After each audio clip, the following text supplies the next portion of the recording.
Since the beginning of Trackmania, there have been something like 18 different games in the series. Now, most of those versions of the game have revolved around driving different types of cars, whether it's the valley car, the canyon car, the snow car, but by far the most popular versions of this game have been the stadium car. And if I had to narrow it down, there's 3 Trackmania Stadium games that still have an active community today. And that would be Trackmania Nations Forever from 2008, also known as United Forever. Then there's Trackmania 2 Stadium from 2013, and then there's Trackmania 2020, which is the most current and popular one today. Now, it's impossible to know exactly how many players on each of these 3 games, but if I had to rank their active population numbers, Trackmania 2020, which I'm just going to call TM20, would be a 10 out of 10. Trackmania Nations Forever, which I'll just call TMNF, is maybe like a 3 out of 10, and then TM2, the one that I play, is sitting at a 1 out of 10. Definitely the lowest population out of these 3 games. So I've had a lot of people ask me why I play the least popular version of this game. So I'm going to be comparing TM2 Stadium to TMNF and TM20, and explain why exactly this is the game that I stick to. First, let's talk about TMNF. Now, I always thought of TM2 as just kind of a more polished version of TMNF. In fact, the differences are very small.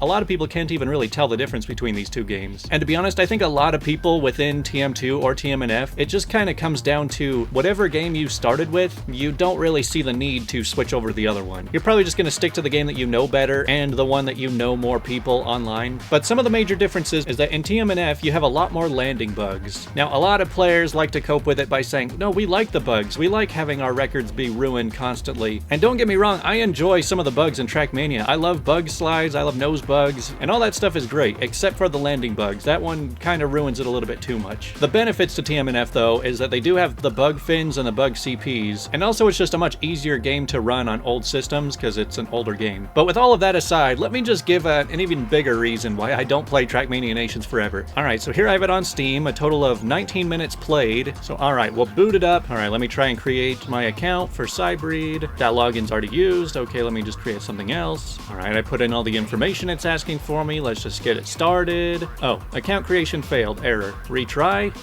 Nah. Alright, whatever. Let's just try and continue playing offline. And for some reason, I'm not moving. Oh, of course it defaults to the wrong controls. It's not letting me do triggers, so let's see if we can change the inputs real quick. Okay, for accelerate, let's bind it to the trigger button, which is the default in TM2 and TM20.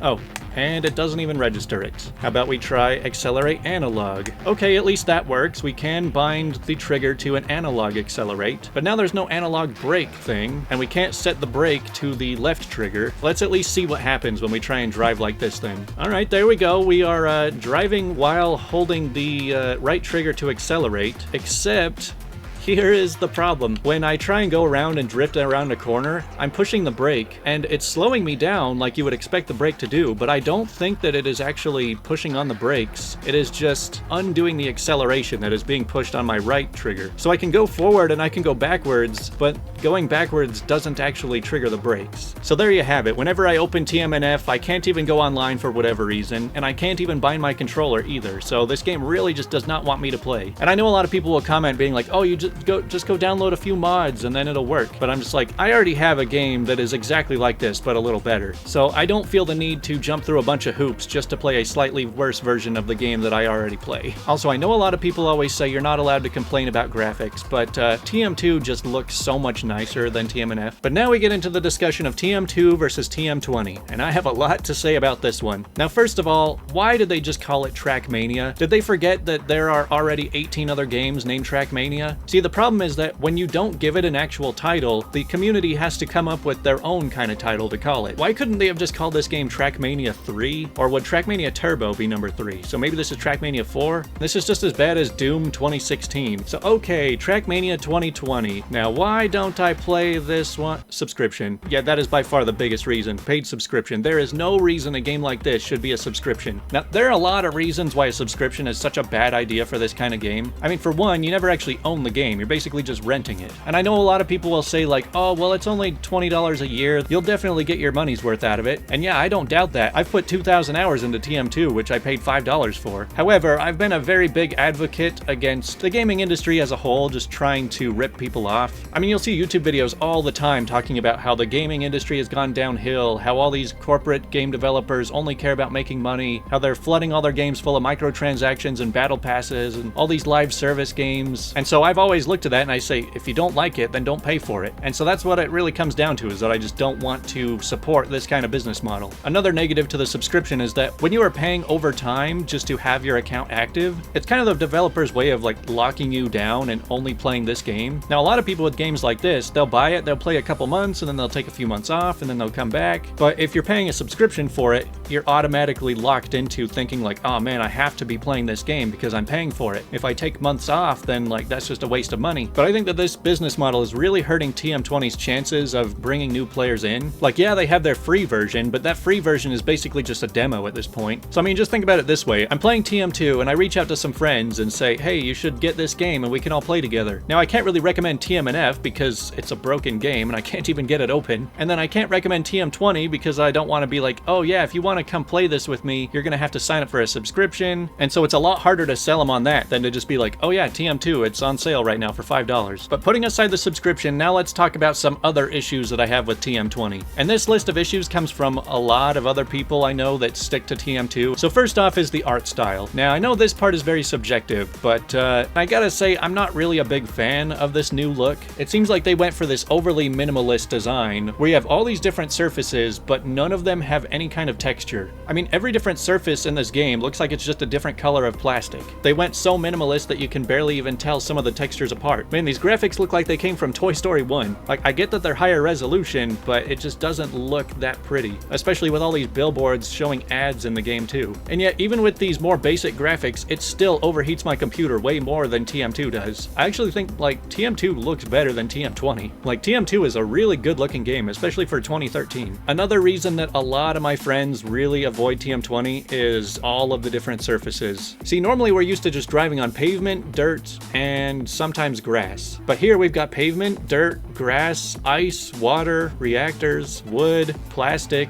and then they've also got to complicate it even more by throwing snow car and rally car stuff into the mix too. And every map on the campaign just seems to be this full speed, wide open, transitional map where you're just driving from one surface to the next. It's like the mappers are so scared of making you learn to drift, and so it's overcomplicating the game in weird ways, while just completely tossing out most tech maps, which have been like the main map type for years. Now, normally I wouldn't really mind having all of this variety. You know, I think that there's a lot of potential, especially for LOLMAPS. You know, I like a lot of really weird map types, and so adding all these different surfaces can really open a lot of creative potential. However, they're putting every one of these surfaces and all these different cars, basically forcing it into all of the available content. So if you want to play the campaign, or if you want to play Cup of the Day, I mean, you're going to be forced to learn how to drive on ice and wood and plastic and all that. Now, another major issue that people bring up with this game is that the game is constantly getting patched. Now, when they patch out some old bugs, then that sounds great, they just improved the game. Except what they really did is they ruined a whole bunch of old world records that are now impossible to beat. So you're basically just invalidating a huge pack of maps, and you're kind of just erasing history. You know, a lot of people will defend the paid subscription model by saying, oh, it's great that it's a live service game because then they'll constantly be updating it. Except whenever they try and support this game, they just keep making it worse. Also, so much of what gets locked behind the paywall is stuff that's made by other people. So why am I paying Ubisoft $20 a year to be able to play my friends' maps? I know some people will say like, oh, they need the subscription money so that they can keep the game running. You know, they need that money to keep the servers up. But you know what online game doesn't need a subscription to keep their servers up? Pretty much like 99% of them, including all the other Trackmania games. But now let's bring up something that I don't think very many people talk about, and that's the sense of community in these games. Now, TMNF has their own long-lasting communities, and TM2 has a very tight-knit community too, because, you know, the smaller amount of people there are, the more you're going to recognize seeing people day after day. Whereas with TM20, there's so many people online playing so many different game modes, and they're constantly just bouncing from one to the next, and there's no real server browser, so it feels like it's a lot harder for anybody to get to know each other. See, comparing TM2 to TM20 feels like comparing living in a small town to living in a big city. Now, living in a big city, you're surrounded by a lot more stuff to do and a lot more people, but in a small town, you know everybody around you. You have a much tighter community. See, the old Trackmania games feel like they are being completely run by the community, whereas TM20 feels like it's being run by Ubisoft. Whenever you're doing stuff in TM20, you're basically defaulted to hanging out in the menus, especially if you're playing ranked matches, because you're sitting in the menus, you're getting in queue, and then you're just waiting to play. And when you're in the menus, like, there's not really any chatting or meeting people or anything. Whereas in TM2, pretty much the only place people hang out is on the servers. And since there's only a few servers that are really active, I would probably recognize almost every active player in TM2 right now. But TM20 actually feels like a lot more of an anti-social game, especially with the campaign maps being cycled through all the time. Now that sounds great for getting new content, except that it means that a lot of people are just hanging out in the single player mode, again, kind of isolating themselves. There's a lot bigger of a try-hard culture in TM20 where, like I said in TM2, people are just hanging out and having fun, whereas in TM20, people are a lot more dedicated to grinding out to try and reach some high rank for an esports scene that's basically non-existent. But this has become a pretty big issue for a lot of different multiplayer games. People get so obsessed with grinding out, just getting good and playing the absolute meta, that they're treating the game more like a job, and they're not really doing it for fun anymore. And I mean, there's nothing wrong with getting good at these games, but it just seems like TM20 encourages you a lot more to isolate yourself from the rest of the community. Now let's just try opening up Trackmania 2020 and doing the same walkthrough of some issues I have with it. Okay, so right off the bat, they will never leave you alone about paying the subscription. Now, what is up with this interface? Like, that's cool that they want to have all these different game modes, but it's kind of an overwhelming interface to try and get used to. Like, okay, let me try and play a previous campaign. Oh, nope, can't do that. Need to pay for that. Let's play track of the day. Oh, nope, can't do that. Need to pay for that. Can I check out other campaigns? Oh, nope, can't do that. Can I just join some community-hosted server? Oh, nope, can't even do that. All right, we will do one of the very few things we can do. We'll just play on a regular campaign server where they only have the 10 current maps. All right, the one thing that this game does get right is that the driving physics are just really nice. I'm only talking about the stadium car physics. This snow car is just a joke. But now just take a look around the screen. Like, it doesn't show you how many checkpoints you've made it through or how many there are on the map.